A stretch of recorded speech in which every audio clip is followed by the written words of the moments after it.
Hoje nós queremos falar sobre as instruções de Jesus para os seus seguidores. Deus tem planos para que a sua vida seja uma vida de conquistas, para que essa igreja avance. E eu gostaria de convidar o Rodrigo. O Rodrigo, ele frequenta essa igreja já há alguns meses. Ele vai ser batizado no próximo batismo, ele já está pronto para isso. E o Rodrigo está dando um excelente testemunho, e é uma alegria receber o Rodrigo. O Rodrigo, ele não fala português igual eu e você, ele fala português em Libras. Ele também fala linguagem internacional de Libras, né? E ele é um dos selecionados para ajudar na Copa do Mundo. Esse rapaz é muito importante, você pode passar por ele assim, mas ele é gente de grande importância. E eu queria que você conhecesse um pouquinho mais. Mas o que mais me impressiona no Rodrigo não é tanto a influência dele, mas é que ele está sendo um discípulo, ele vive como um discípulo de Jesus autêntico.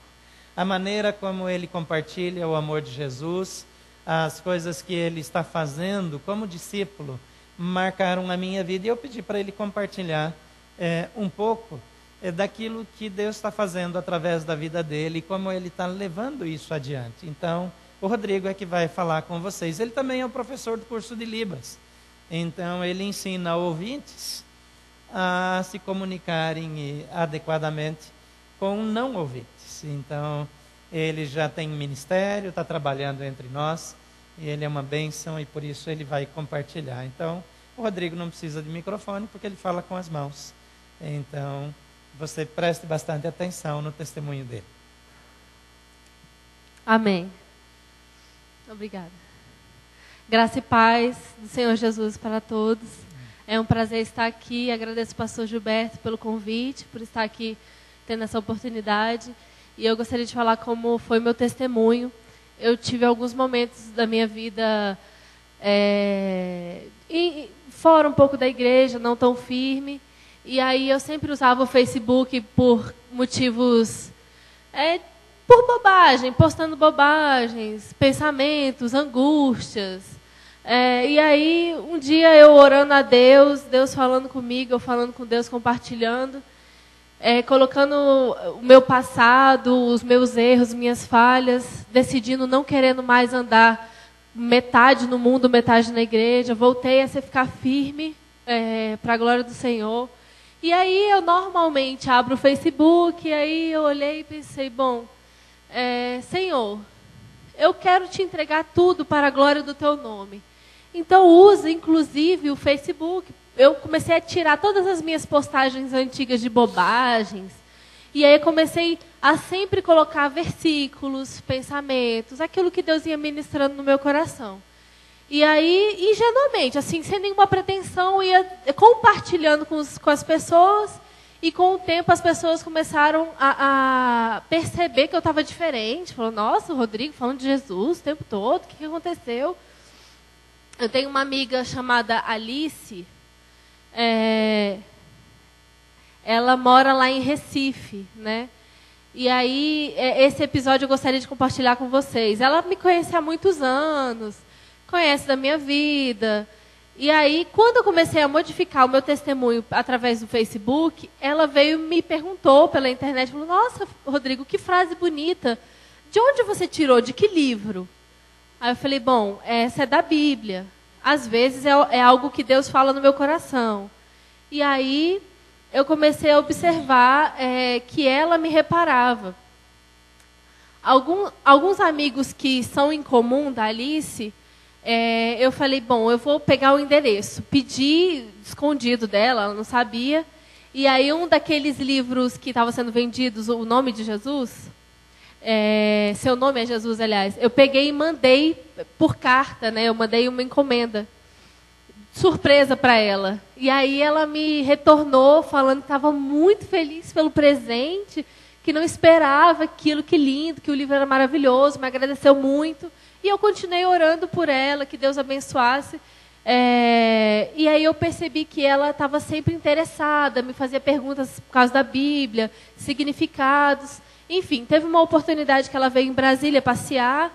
ela estava indo para Goiânia e veio aqui de passagem. E aí era num dia de quarta-feira. Eu pensei, vou buscar ela no aeroporto, mas eu tenho compromisso na igreja. Ela era super católica. Eu avisei, olha, Alice, à tarde eu posso, como você vai chegar à tarde, mas à noite eu tenho compromisso na igreja. E ela, não tem problema não, eu quero conhecer a sua igreja. Aí eu, que alívio.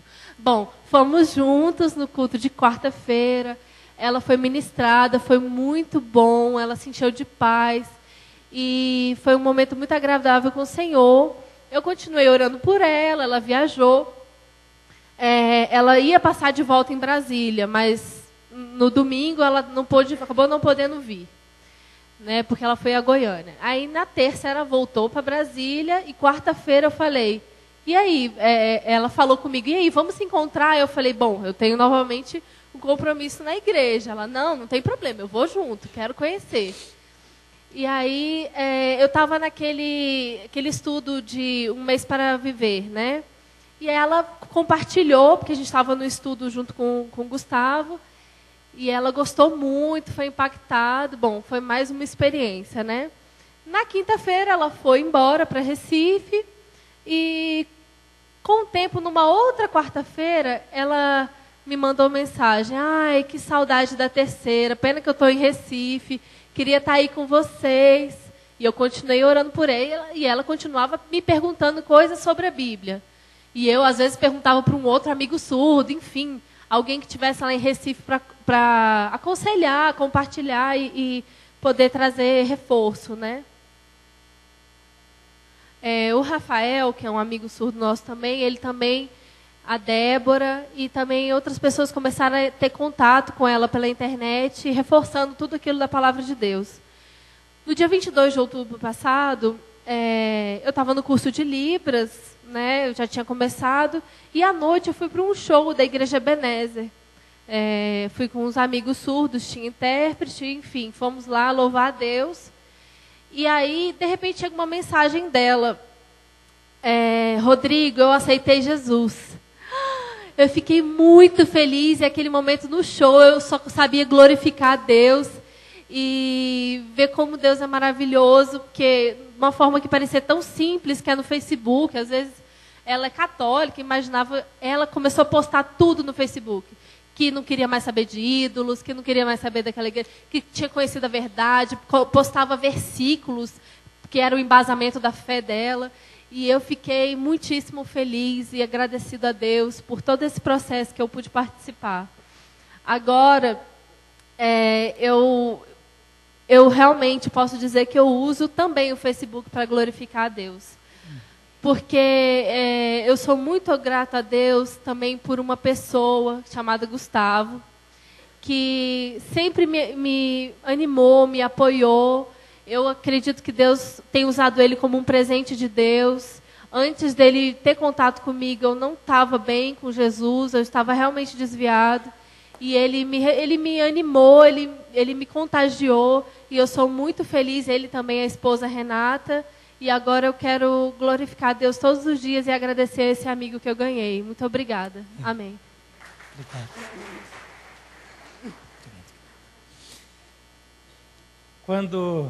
Obrigado, Rodrigo.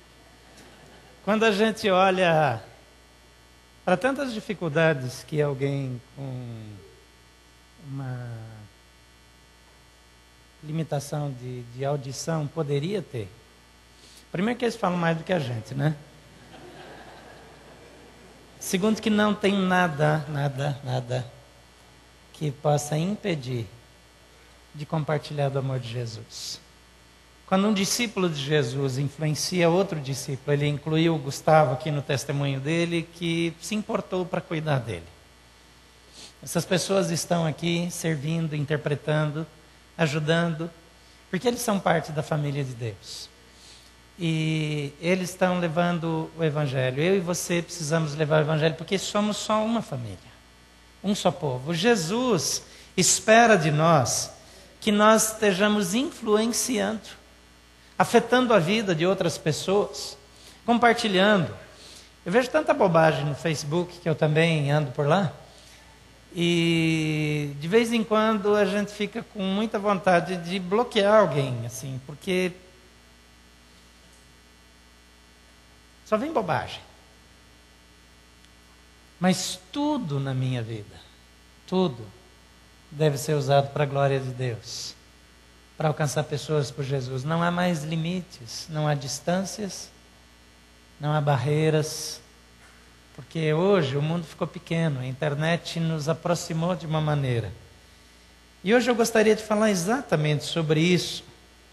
Nós ainda temos o banner aqui que tem a ver com a nossa mensagem de hoje, Vida Cristã segundo Jesus.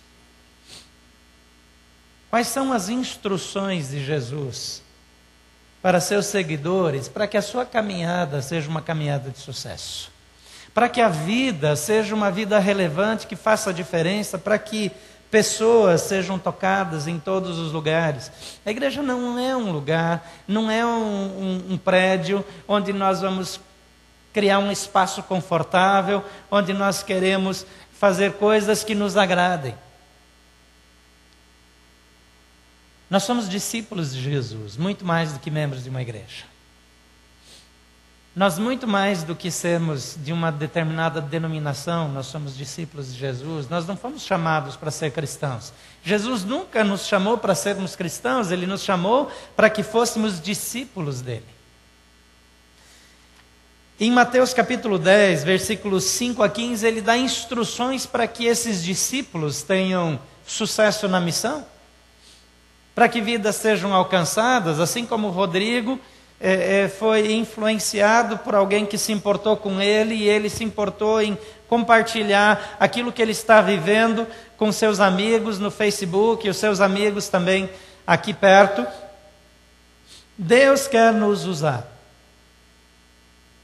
E Deus quer que tenhamos sucesso na nossa caminhada, na nossa vida.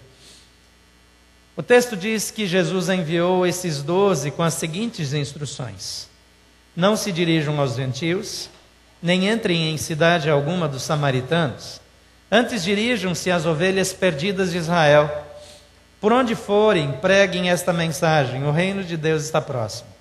Curem os enfermos, ressuscitem os mortos, purifiquem os leprosos, expulsem os demônios. Vocês receberam de graça, deem também de graça. Não levem nem ouro, nem prata, nem cobre em seus cintos. Não levem nenhum saco de viagem, nem túnica extra, nem sandálias, nem bordão, pois o trabalhador é digno do seu sustento.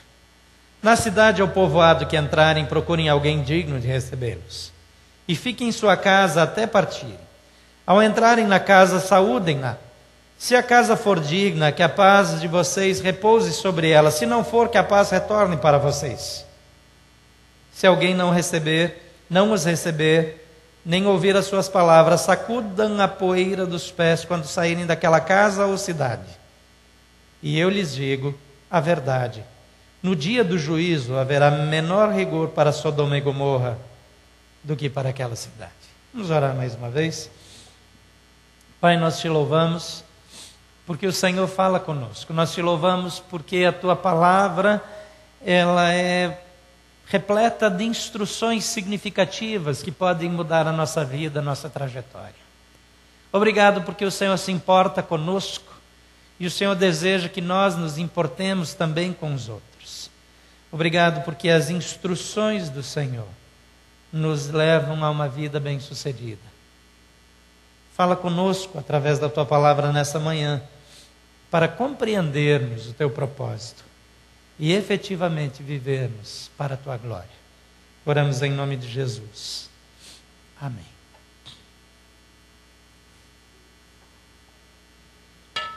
O chamado de Jesus Cristo para os seus discípulos, ele não é um chamado apenas para uma mudança de estilo de vida ou de religião. É uma mudança de vida. Jesus não nos escolheu apenas para que nós tivéssemos determinada linguagem, tivéssemos um jeitão. Ele nos escolheu para que nós tenhamos uma vida de sucesso na transformação de vidas. Para que através de todas as ferramentas disponíveis, nós estejamos conquistando, alcançando vidas, nós avancemos na busca e na transformação do mundo.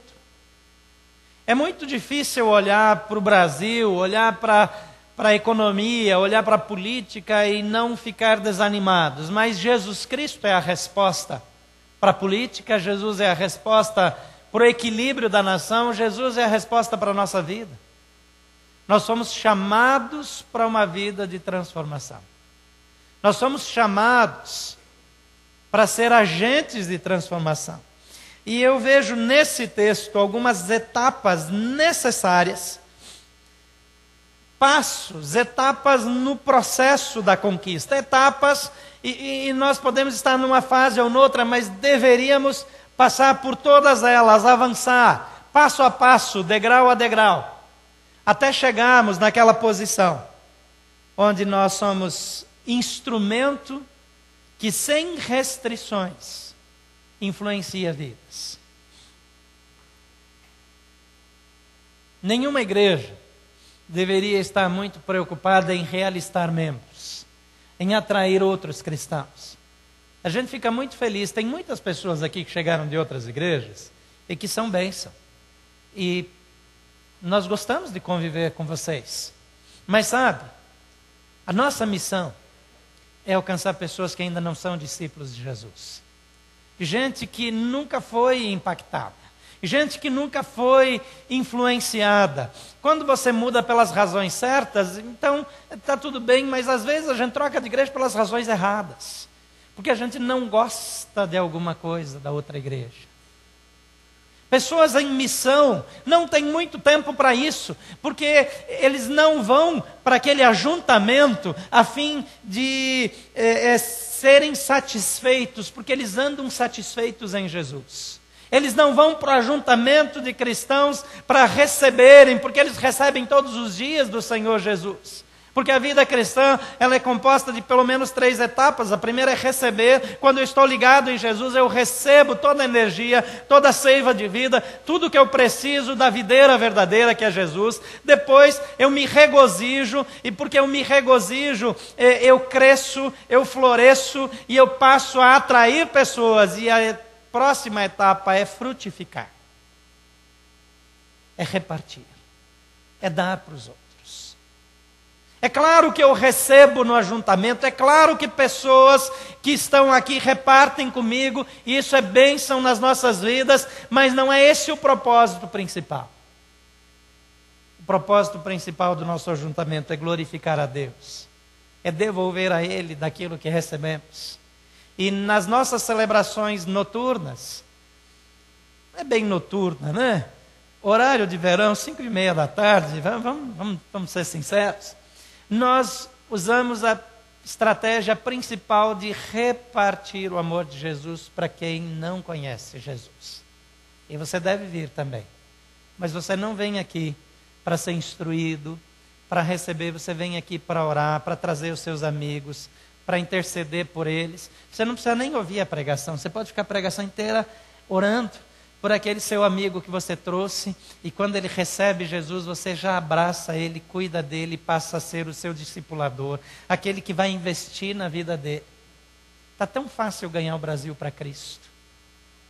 Se cada um ganhar mais um para Jesus, e daqui a pouco mais um, e mais um, acabou. Chegamos lá. Está fácil demais, nunca foi tão fácil. Mas aqui há algumas etapas que eu gostaria de destacar. A primeira etapa é a clareza no chamado e a convicção da habilitação divina sobre a nossa vida. Nós somos habilitados por Deus. É Ele que nos habilita. É Ele que nos chama, é Ele que nos capacita. Lá em Mateus, no capítulo 10, no primeiro versículo, diz: chamando os seus 12 discípulos, deu-lhes autoridade para expulsar espíritos imundos e curar todas as doenças e enfermidades. Jesus chamou os discípulos e os habilitou, os capacitou, os qualificou, os preparou, deu-lhes autoridade. Qual foi o treinamento aqui? Nenhum. mas eles receberam autoridade da parte do Senhor Jesus. Você tem autoridade da parte de Deus. Ah, mas eu não fui treinado para expulsar demônios. Mas ninguém precisa ser treinado, você precisa ter autoridade.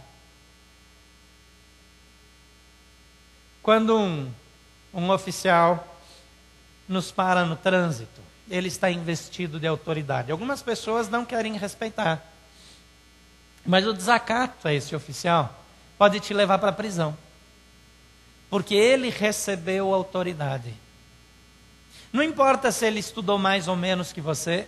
Não importa se ele tem o seu treinamento, se ele tem o seu padrão de vida. Nada disso importa. Ele pode morar numa favela. Ele pode andar com um carro velho caindo aos pedaços. Mas ele tem autoridade. Jesus Cristo chamou os discípulos e deu-lhes autoridade. Em Atos, no capítulo 1, versículo 4 e 5, de certa ocasião, enquanto comia com os discípulos, Jesus está aqui, né? Enquanto comia com eles, deu-lhes esta ordem: não saiam de Jerusalém, mas esperem pela promessa de meu Pai, da qual lhes falei. Pois João batizou com água, mas dentro de poucos dias vocês serão batizados com o Espírito Santo. E o versículo 8 diz: mas receberão poder quando o Espírito Santo descer sobre vocês, e serão minhas testemunhas em Jerusalém, em toda a Judeia e Samaria e até os confins da terra. A preparação, o chamado e a capacitação, a habilitação vem de forma sobrenatural do Senhor. E o Espírito de Deus está sobre a sua vida. E você é capaz, você é preparado para evangelizar, para compartilhar, para fazer diferença por onde você andar. Porque o poder do alto desceu sobre a sua vida. Não se trata de treinamento. Se trata de uma realidade. Deus o capacita por meio do seu Espírito.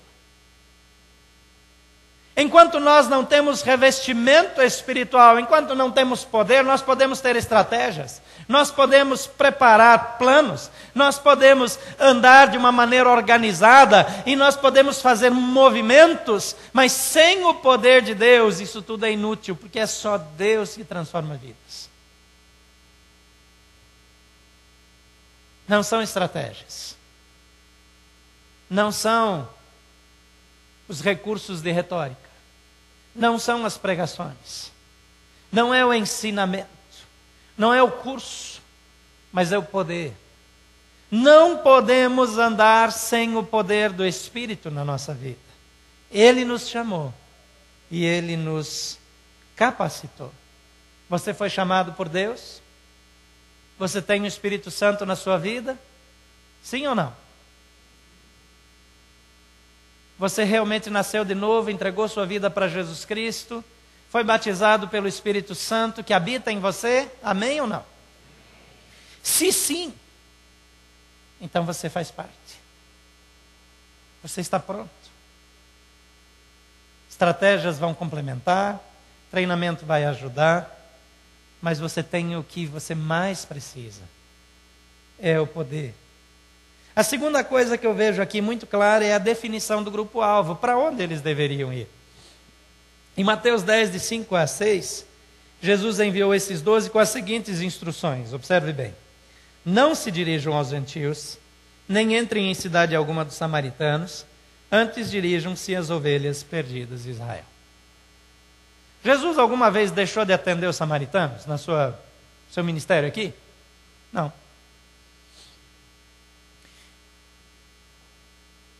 Alguma vez você teve dúvida ao ler as Escrituras de que o Evangelho era também para nós, não judeus? Também não. É para mim e para você? E também algum judeu que eventualmente esteja aqui entre nós. Ele já está incluído. A questão é que ele tinha um grupo por onde eles deveriam começar. Eles tinham uma instrução clara. Então, a primeira coisa na vida de uma igreja, na vida dos discípulos, a primeira coisa que precisa estar clara é que Jesus me chamou e me capacitou com seu Espírito Santo. Sem essas duas coisas não podemos avançar. Fiquem, pois, em Jerusalém até que o poder desça sobre vocês. Agora, o tempo passa E eu tenho um alvo. Eu tenho uma direção. Vão para as ovelhas perdidas de Israel. Qual é o nosso grupo-alvo? O primeiro alvo é sua própria família. O primeiro alvo é sua própria casa. O ministério, a obra missionária sempre começa dentro da minha casa. As ovelhas perdidas de Israel. O Rodrigo estava meio vacilante. Não estava firme. Sabe o seu filho, a sua filha? A sua irmã, seu irmão, seu cunhado, sua mãe, sua sogra, a sua casa. Na sequência, seus colegas de trabalho, seus amigos mais próximos, o lugar por onde você anda, a sua luz, a luz de Jesus, o poder do Espírito precisa se manifestar na sua vida, na sua casa. Nós precisamos saber para onde vamos. Como igreja, nosso primeiro alvo são as pessoas da nossa cidade. Por isso nós não deixamos de fazer missões lá fora, mas quando nós recebemos a grande comissão, é Jerusalém, toda a Judéia e Samaria e até os confins da terra. A terceira etapa é a assimilação da missão. Eu penso aqui em assimilação mais ou menos como incorporação. Quando você recebeu o chamado, o poder, você sabe para quem falar, mas você encarna a missão. É minha.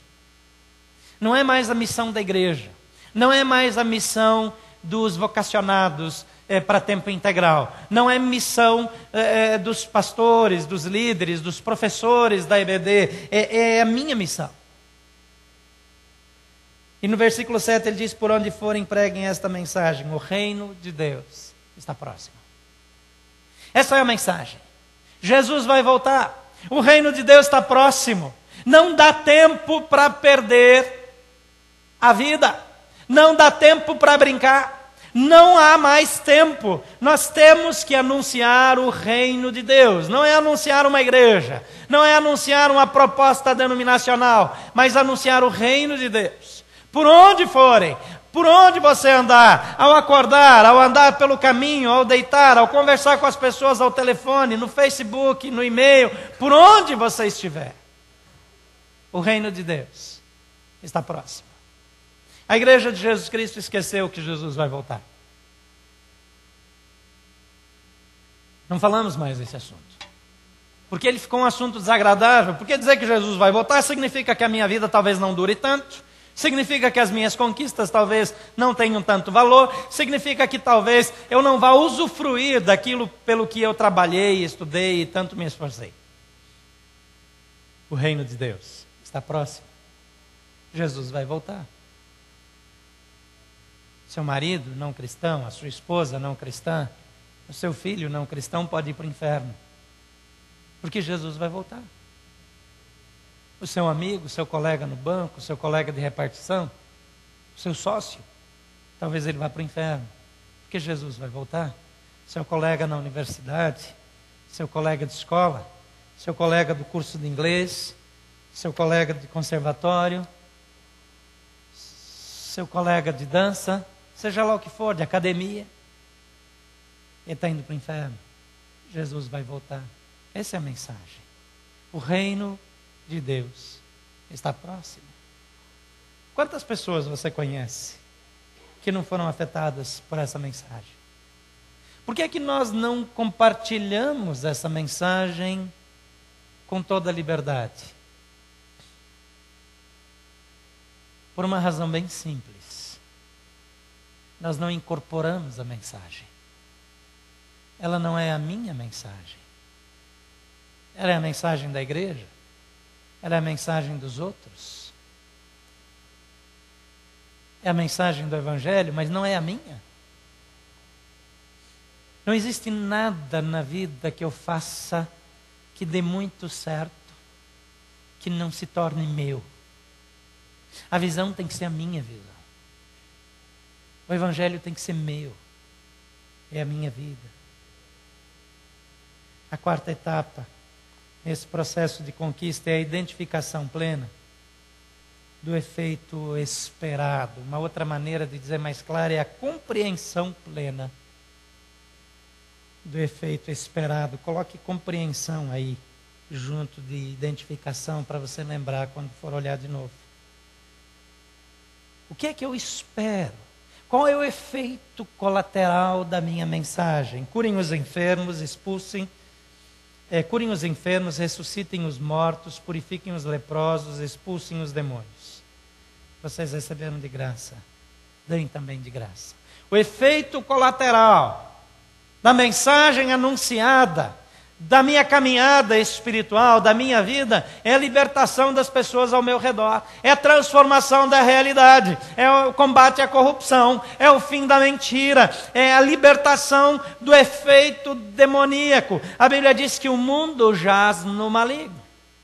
Então quem controla esse mundo é Satanás.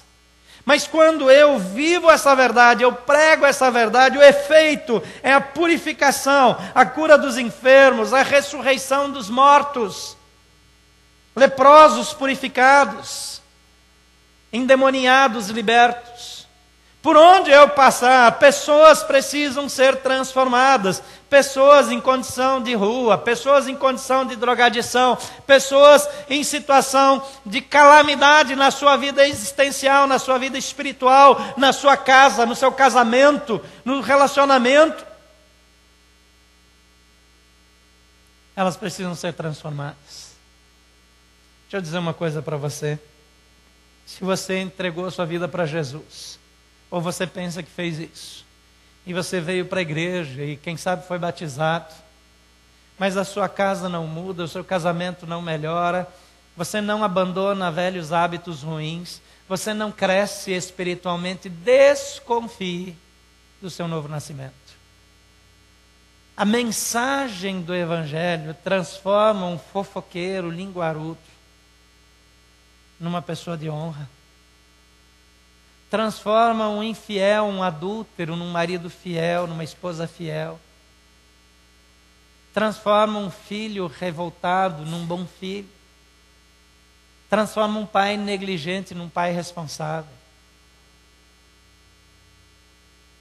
A mensagem do Evangelho provoca mudança de vida, transformação. Não importa o tempo de igreja, importa a distância percorrida, a caminhada espiritual, a vitória na vida espiritual. A quinta etapa no processo é a etapa do comprometimento incondicional.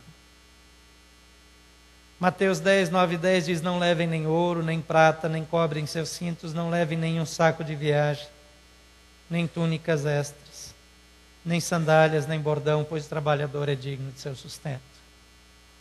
Dizem que os vikings, eles eram excelentes construtores, grandes guerreiros, e fabricavam navios como ninguém. E quando eles chegavam numa ilha ou numa terra nova por mar, para conquistar aquela terra, a primeira coisa que eles faziam era botar fogo no barco, ou nos barcos, nas embarcações. Eles botavam fogo. Tinha duas ideias por trás. A primeira é que o equipamento deles jamais serviria para o inimigo. Segunda coisa é que eles não teriam como sair dali a não ser conquistando aquela terra. Então eles destruíam, descarregavam os barcos, queimavam os barcos e invadiam aquela terra, aquela ilha, aquela localidade nova. E eles lutavam porque eles sabiam que eles precisavam lutar com todas as suas forças, porque eles nunca sairiam dali a não ser com a vitória. O que Jesus está dizendo é que nós precisamos sair, os discípulos deveriam sair sem nenhuma alternativa. Eles deviam queimar as pontes para não voltar mais. E eu confio que Deus vai suprir, que Ele vai cuidar, e eu vou sem nenhum tipo de restrição, sem nenhuma reserva. Porque agora a minha vida depende totalmente do sucesso da minha missão. O sonho das empresas é ter gente assim trabalhando nos seus quadros, que está totalmente comprometida. Mas é o que Jesus requer dos seus discípulos. Um compromisso tal que eu não tenho nenhuma segurança a não ser as promessas do Senhor Jesus. E nós precisamos de outra? Precisamos de algo mais? E a sexta etapa é a dependência total de Deus. Parece repetição, mas veja aqui 11 a 15, na cidade ou povoado em que entrarem, procurem alguém digno para recebê-los, e fiquem em sua casa até partir. Ao entrarem na casa, saúdem-na. Se a casa for digna, que a paz de vocês repouse sobre ela.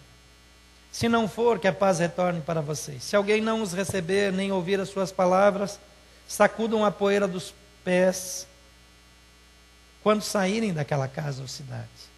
Eu lhes digo a verdade, no dia do juízo haverá menor rigor para Sodoma e Gomorra do que para aquela cidade. O que Jesus está dizendo é que Ele vai defender você. Ele irá proteger. Ele cuida da nossa causa. Ele cuida da nossa defesa. Ele faz justiça. Ele é a proteção. Ele é a garantia de que ninguém vai crescer para cima da gente e ficar impune. Porque é Ele que nos protege. Eu não preciso que pessoas me defendam. Eu não preciso que pessoas me compreendam. Por onde eu for, eu tenho uma só mensagem: o reino de Deus está próximo. E Ele vai cuidar de tudo. Jesus ouviu daquele homem dizendo: Senhor, permita que, antes de eu segui-lo, eu enterre meu pai. O outro tinha dito: Senhor, eu comprei uma terra, eu fiz alguns investimentos, eu preciso ir fazer a checagem. Eu preciso ver a junta de bois.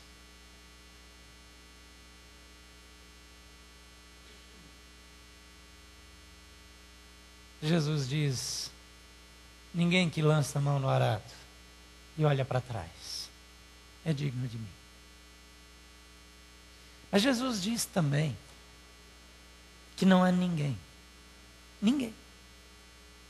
que tenha deixado pai, mãe, família, bens, por amor de mim,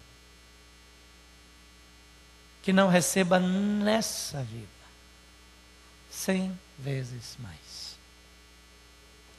Você nunca poderá dar mais para Deus do que Ele vai te dar. Você nunca ganha de Deus nesse negócio. Comprometimento irrestrito. Clareza de que foi o Senhor que me chamou. E que é Ele que me habilita. Saber para onde eu preciso ir. Saber o que eu devo fazer. Assimilar, incorporar, assumir a missão como minha, não apenas como uma tarefa. Identificar, compreender claramente o efeito esperado. Comprometer-me de forma incondicional e depender exclusivamente de Deus faz com que tudo que eu puser as mãos nisso eu seja bem-sucedido. Garante resultado claro, concreto, mensurável, palpável. Eu volto à pergunta inicial: você nasceu de novo? Você é filho de Deus? Você recebeu o Espírito Santo na sua vida? Então essa é a sua missão. A missão da Terceira Igreja Batista de Brasília não é missão de uma igreja, é missão de um discípulo de Jesus. É sua missão, é minha missão. Os desafios de Deus de transformar o mundo são desafios para a minha vida, para a sua vida.